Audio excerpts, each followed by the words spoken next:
Welcome to all. स्वागत है फिर से आप सभी का आपके अपने YouTube channel BCR with Rahul भैया पे। बाबू आज की इस वीडियो में 10 सवाल होंगे और 10 सवाल का जो सॉल्यूशन होगा वो बढ़िया लेवल पे हम करने वाले हैं। क्वेश्चन नंबर पहला आपको दिख रहा होगा बाबू, root 1 plus cos 2x into dx का मान तोड़ना है। इसका हमें क्या करना है? समाकलन। ये बताओ ये समाकलन तो ऐसा कैसा? आइयो आप सबको दिख रहा होगा बाबू 2 तो ऐसा कैसा, क्या मैं इसको लिख सकता हूँ? क्या बिल्कुल लिख सकते हो सर, क्योंकि फॉर्मूला होता है वो। बाबू ये रूट 2 तो वो तो ऐसा कैसा, और कोस स्क्वायर बाहर आया तो ये क्या बन गया? कोस एक्स बन गया और इंटू में डीएक्स हो गया। ये तो कांस्टेंट है तो कांस्टेंट को सर हम बाहर बुला लेंगे और ये हो गया अपना कोस एक्स और into dx. Root 2 as it is. Cos x का जो समाकलन होता है वो क्या होता है भाई? साइन एक्स होता है और प्लस का सी। ये अपना क्या हो गया? समाकलन हो चुका है। क्वेश्चन नंबर देखो, क्वेश्चन नंबर नेक्स्ट क्या लिखा हुआ है? y is equal to x into में log x। तो आपको दो पर क्या करना है? इसका अवकलन करना है। तो पहले तो हम फर्स्ट टाइम करते हैं अवकलन, तो y का किया है तो dy अपॉन में dx। बाबू फर्स्ट इंटू सेकंड से करते हैं, फर्स्ट इंटू सेकंड।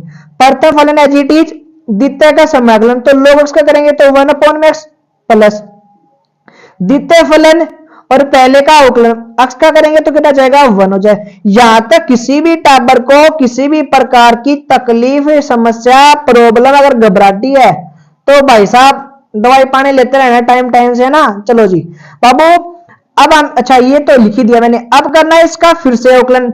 इसका मतलब है जो भी आपके पास dy अपॉन में dx आया है इसका फिर से अवकलन करना है। 1 का तो हो गया 0 और log x का हो गया 1 अपॉन में x। तो कहने का मतलब इसका दो बार जो अवकलन होगा वो कितना होगा? 1 अपॉन में x होगा। आई होप आप सबको क्वेश्चन नंबर सेकंड में कोई तकलीफ समस्या नहीं रही होगी।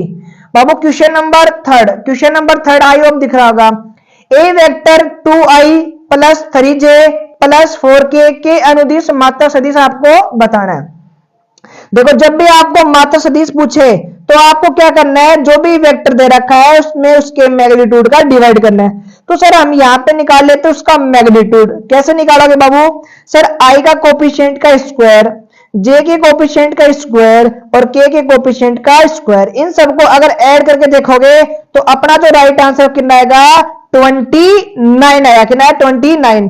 तो बाबू ए के अगर निकालोगे तो इस वेक्टर के मैग्नीट्यूड का डिवाइड करना है। ये लो जी सर कर दिया, ये अपना राइट आंसर।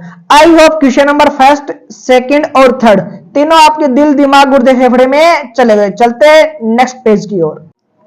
क्वेश्चन नंबर 4 बाबू क्या लिखा हुआ है? tan x डिवाइड में cot x। ये बताओ ये tan ऊपर वाला तो ऐसा का ऐसा, यहाँ tan x तो ऐसा कैसा, और डिवाइड में क्या लिखा हुआ है? कोट। ये ऊपर जाके क्या जाएगा? tan हो जाएगा और इंटू में dx हो गया। यहाँ पे क्या गया? tan स्क्वायर x और इंटू में dx। ये बताओ tan स्क्वायर का जो समाकलन होता है आपको आता है क्या? x स्क्वायर -1 में हमेशा क्या करना है? आपको कन्वर्ट करना है। और sec स्क्वायर का जो समाकलन होता है वो क्या होता है? tan x होता है और 1 का क्या हो गया? x हो गया प्लस का c। ये question number 4। Question number 5 y is equal to cos x। तो आपको यहाँ पे फाइंड आउट क्या करना था? इसका जो अवकलन है वो फाइंड आउट करना था। बाबू y का किया तो dy अपॉन में dx और कोस का जो अवकलन होता है वो क्या होता है? साइन x होता है। यहां तक तकलीफ? चलो जी अब इस एंगल का करेंगे। रूट x का क्या होता है? रूट x का होता है 1 अपॉन में 2x। ये अपना राइट आंसर। क्वेश्चन नंबर 6 क्या लिखा हुआ है? ए वेक्टर दे रखा है और इस वेक्टर पे प्रक्षेप, किस वेक्टर पे? इस वेक्टर पे। तो आपको क्या करना होगा? दोनों का डॉट करना होगा। सबसे पहले क्या करना होगा? डॉट करना होगा। तो 2 को 1 से मल्टीप्लाई किया तो 2, 3 को 2 से किया तो यहाँ पे कितना गया? 6 हो गया। इसको इससे किया तो कितना गया? 2 हो गया। हमें डिवाइड किसका करना है? जिस वेक्टर पर पूछा है, जिस वेक्टर पे पूछा है उस वेक्टर के मैग्नीट्यूड का डिवाइड। तो यह 1 के स्क्वायर 1, 2 के स्क्वायर 4, 1 का स्क्वायर 1। ऊपर वाला प्रोग्राम कितना हो गया? 10 हो गया। मेरे अकॉर्डिंग तो 10 हो गया। डिवाइड में कितना गया? √6। ये अपना राइट आंसर √6 है भाई साहब। और समझ लीजिए। चलो जी चलते हैं क्वेश्चन नंबर नेक्स्ट की ओर। क्वेश्चन नंबर 7 बाबू रेखा दे रखी है और आपको क्या चाहिए? रेखा के दिको साइन। देखो कैसे फाइंड आउट करते हैं। सबसे पहले आपको दिक अनुपात फाइंड आउट करने पड़ेंगे, यानी ए बी और सी। वो क्या है, ए की वैल्यू का मतलब अक्ष के डिवाइड में जो कुछ भी प्रोग्राम है, बी की वैल्यू जो वाई के नीचे कुछ प्रोग्राम है, सी की वैल्यू जो जेड के नीचे है। सर एल एम और एन इनके जो वैल्यू होती है वो क्या होती है, ए और डिवाइड में क्या, a square plus b square plus c square. Sir यहाँ पे b और डिवाइड में a square plus b square plus c square. इधर क्या है, c और डिवाइड में क्या है, a square plus b square plus c square. बाबू ये बताओ a की जो वैल्यू है अपने पास कितनी है, सर 4 है। b की जो वैल्यू है कितनी है, 7 है। और c की जो वैल्यू 4 है। बाबू इनके डिवाइड में कुछ प्रोग्राम आएगा, प्रोग्राम का मतलब इन तीनों का वर्क करना पड़ेगा। चलो जी सर 4 का स्क्वायर 16, 7 का 49, यहाँ पे 16। बाबू इनको जोड़ के देख लेना भाई साहब कितना प्रोग्राम आएगा, बता सकते हो कोई टबर, आवाज लगाओ, लगाओ फटाफट। 1, यहाँ पे कितना 8, तो यहाँ पे हो गया 9, तो यहाँ पे 9, यहाँ पे 9 और यहाँ पे 9 करके देख लेना, ये अपना राइट आंसर। कोई तकलीफ है क्या? चलो जी मैंने कहा था ना दवाई लेते रहना। बाबू ए दिखा हुआ है तो तब आपको क्या बताना, ए प्लस ए की ट्रांसपोज। ए तो ऐसा कैसा, चलो जी 1, 5, 6 और 7। चलो जी बाबू ट्रांसपोज, ट्रांसपोज का मतलब होता है जो भी रो दे रखी है उसको कॉलम में, सॉरी जो भी रो दे रखी है उसको कॉलम में कन्वर्ट करना है, यानी कि पंक्ति को स्तंभ में। तो 1/5, यहाँ पे 6 और यहाँ पे 7। चलो जी इनको क्या करना है, इनको ऐड करना है। जब भी दो मैट्रिक्स को ऐड करना हो तो देखो 1 को 1 से करो तो कितना हो गया, 2 हो गया। 5 को 6 से किया तो कितना हो गया, 11 हो गया। 6 को 5 से किया तो कितना हो गया, 11 हो गया। 7 को 7 से किया तो कितना हो गया, 14 हो गया। ये अपना राइट आंसर। कोई तकलीफ है क्या? चलो जी क्वेश्चन नंबर नेक्स्ट की ओर 9।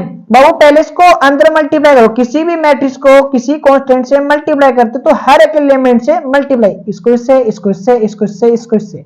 तो यहाँ पे हो गया 2x, यहाँ पे कितना हो गया 10, यहाँ पे कितना हो गया 14, यहाँ पे कितना हो गया 2y माइनस का 6। मैंने डाइट कर दिया भाई साहब। चलो जी यहाँ पे कितना है 3 माइनस का 4, यहाँ पे 1, यहाँ पे 2 इज इक्वल टू में क्या लिखा हुआ है 7, 6, 15 और 40। बाबू इनको ऐड कर दो, तो इनको ऐड किया तो 2x प्लस का 3, इनको दोनों को ऐड किया तो यहाँ पे हो गया 6 हो गया। इन दोनों को ऐड किया तो कितना हो गया 15 हो गया। इनको अगर ऐड करेंगे तो 2y माइनस का 4 इज इक्वल टू में कितना है 7, 6, 15 और 14। हमें क्या चाहिए, x की वैल्यू, तो ये वाला एलिमेंट इसके बराबर कर दो। तो 2x plus 3 is equal to में 7, ये इधर गया तो सर ये इधर गया तो माइनस का 7 से 3 गया तो 4, और मल्टीप्लाई वाला प्रोग्राम डिवाइड में, तो इसकी जो वैल्यू आ गई वो कितनी आ गई, x आ गई। आई होप क्वेश्चन नंबर 9 आपको समझ में आया होगा। क्वेश्चन नंबर नेक्स्ट और लास्ट इस वीडियो का, एक रेखा दे रखी है और ये आपस में क्या है, लंबवत है। तो आपको क्या बताना है, p की वैल्यू।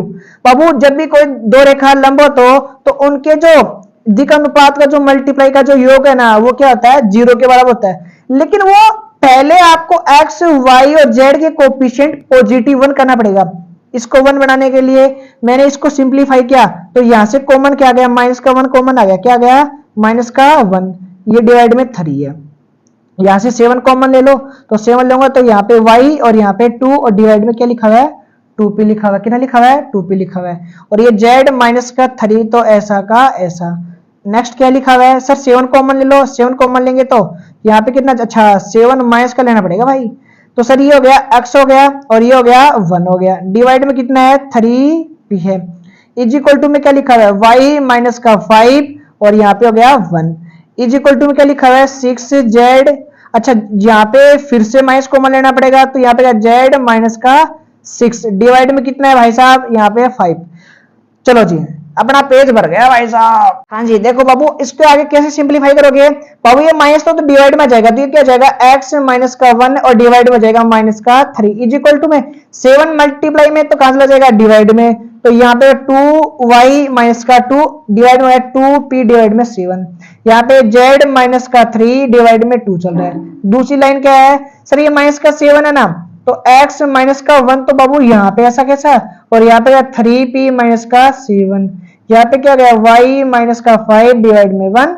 यहाँ पे क्या गया माइनस का z, अच्छा z और ये कितना है 6, वेरी गुड। डिवाइड में कितना है माइनस का 5, क्योंकि माइनस था ये नीचे आ गया माइनस।